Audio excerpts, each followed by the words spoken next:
अफजल खान की भोसले घराने से दुश्मनी पहले से ही थी। जब अफजल खान सरदार था तब वे और शाहजी महाराज कर्नाटक में रंदुला खान के नीचे सरदारी करते थे। शाहजी महाराज बहुत पराक्रमी थे। उन्होंने दक्षिण में अपनी वीरता दिखा के आदिल शाही का झंडा लहराया था, इसलिए रंदुला खान शाहजी महाराज पे खुश थे। इसके चलते रंदुल्ला खान ने शाहजी महाराज को बंगलोर किला भेंट में दिया था। यही बात अफजल खान को जम नहीं रही थी। वे कहता था, ये शाहजी तो काफिर है, फिर रंदुल्ला खान इसको इतनी अहमियत दे रहा है। उस वक्त से अफजल खान और शाहजी महाराज में दुश्मनी थी। बड़ी बेगम खुश हुई थी, लेकिन साथ ही थोड़ी परेशान हो गई। ये शिवाजी तो बहुत ही चालाक है। कभी कौन सा पैतरा डाल दे और अफजल खान को शिकस्त दे दे। नहीं, हमें पूरी सावधानी बरतनी होगी। हम अफजल खान के साथ बड़े बड़े सरदार और हजारों की फौज दे देते हैं। इससे अफजल खान के इरादे और मजबूत हो जाएंगे और उसका विश्वास बढ़ जाएगा। शुक्रिया बेगम सरकार, आपकी हौसला या अफजाई के लिए। ये जिम्मेदारी तो हमें लेनी ही थी और उसे पूरा भी करेंगे। इन भोसलों से पुरानी दुश्मनी जो है हमारी, आप बस देखते जाइए ये अफजल खान क्या कमाल करता है। चुटकियों में मचल दूंगा, पानी भी नसीब नहीं होने दूंगा उस सिवा भोसले को। बड़ी बेगम और अफजल खान इस मसलत के बाद फौज को हर तरफ से इकट्ठा करने लगे। शामियाने तैयार किए जाने लगे। घोड़े, हाथी, तोहफे सब तैयार किए जाने लगा। सब तैयार होने के बाद अफजल खान बीजापुर से निकलने लगा। बीजापुर छावनी में बदल गई। अरे क्या वो तामगाम, इतनी बड़ी फौज, 20,000 की फौज, 1200 ऊंट, 65 से ज्यादा हाथी, लगभग 100 बड़ी तोपें, लगभग 500 छोटी तोपें, 300-400 घोड़े। इतनी बड़ी फौज को खाने के लिए लगने वाला सामान, खाना बनाने वाले लोग, कितने सारे नौकर, पालकी उठाने वाले सेवक, ये सब लेके अफजल खान बीजापुर के बीच में से जा रहा था। इतना सारा तामझाम देख के अफजल खान खुशी से पागल हो गया। बड़ी बेगम ने अफजल खान के साथ मातब्बर सरदार दिए थे।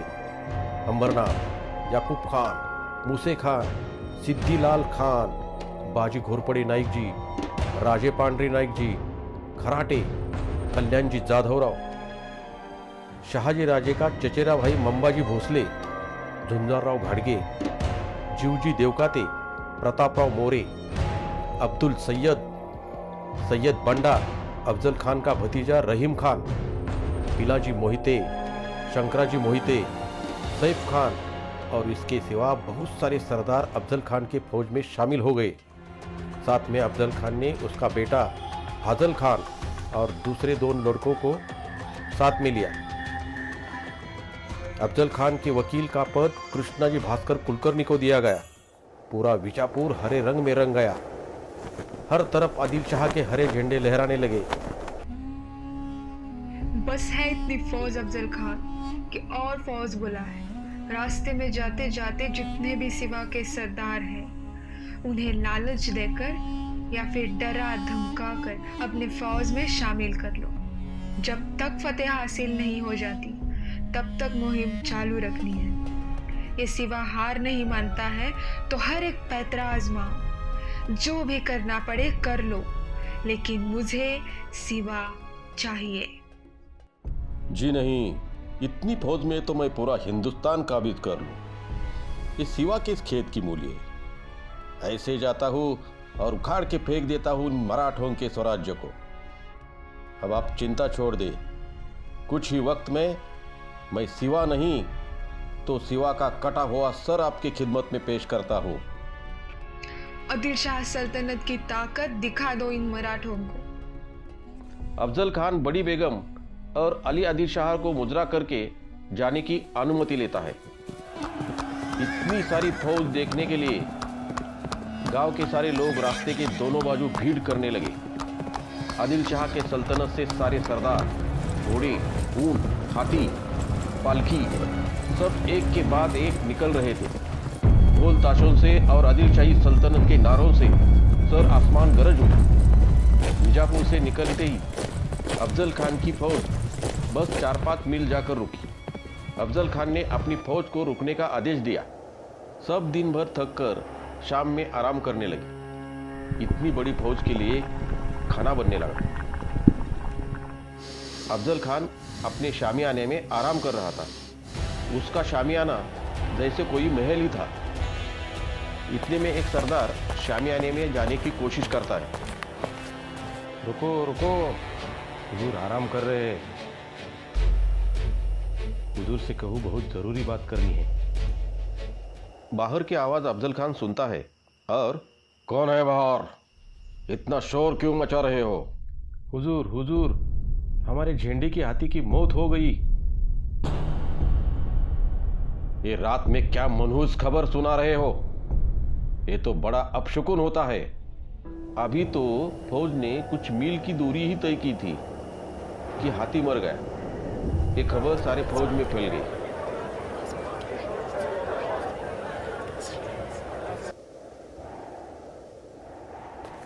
खबर अली आदिल शाह तक पहुंच गई। एक सैनिक एक खबर लेके दरबार में पहुंचता है। ये क्या खबर है? फौज का भरोसा टूटने से पहले कुछ तो करना पड़ेगा। कुछ नहीं होगा अम्मी जान, ये सब बकवास है। आपकी खुशी के लिए मैं अपनी पालकी का हाथी अभी भेज देता हूँ। बादशाह का हाथी भेजा गया। उस हाथी पे अफजल खान ने अपना झंडा चढ़ाया।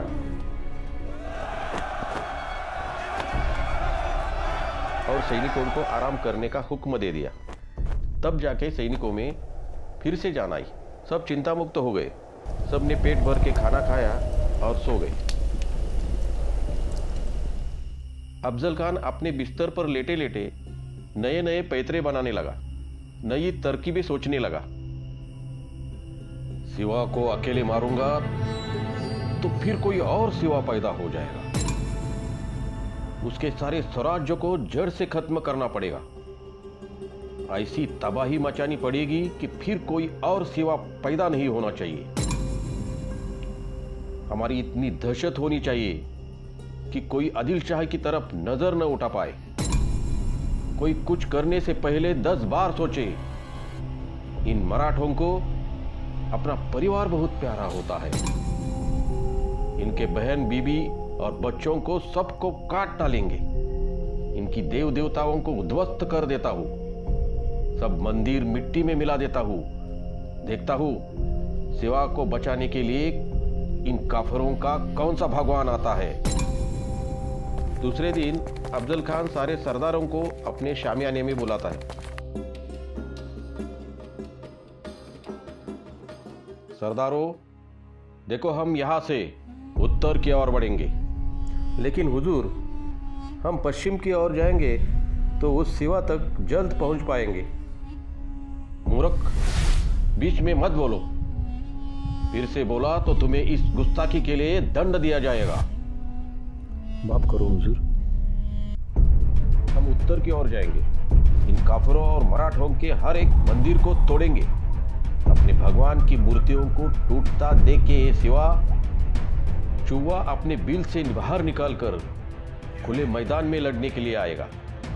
फिर देखते हैं कैसे जिंदा रहता है। अफजल खान ने हिंदुओं के सारे मंदिर बर्बाद करने का पैतरा निकाला था। उसे मालूम था जब तक छत्रपति शिवाजी महाराज सह्याद्री में हैं, तब तक उन्हें कोई छू भी नहीं सकता। और तो और इतनी बड़ी फौज को सह्याद्री में लेके जाना खतरे से खाली नहीं है। अफजल खान बहुत चालाक था। वो अपना हर एक कदम समझदारी से डाल रहा था। लेकिन उसे कहाँ पता था कि उसका जिससे पाला पड़ने वाला है वो भी कोई कम चालाक नहीं है। छत्रपति शिवाजी महाराज को अपने बचपन में माँ साहेब ने श्री कृष्ण की कहानियां सुनाकर बड़ा किया था। वो कृष्ण जिसने अपने दुष्ट मामा का वध किया, जिसने खुद युद्ध न करके पांडवों को जीत दिलाई थी। यही हमारी रणनीति है। सिवा को खुले मैदान में लेके मारना होगा। सब सरदार अफजल खान की ये चाल सुनकर खुश तो होते हैं, लेकिन कुछ सरदार जो मराठा थे वो नाखुश होते हैं। लेकिन अफजल खान के आदेश को स्वीकार करने के सिवाय वो कर भी क्या सकते हैं। इसके आगे की कहानी देखने के लिए इंतजार करें अगले एपिसोड का, और अपने इस चैनल को सब्सक्राइब करना ना भूले। जय भवानी, जय शिवराय।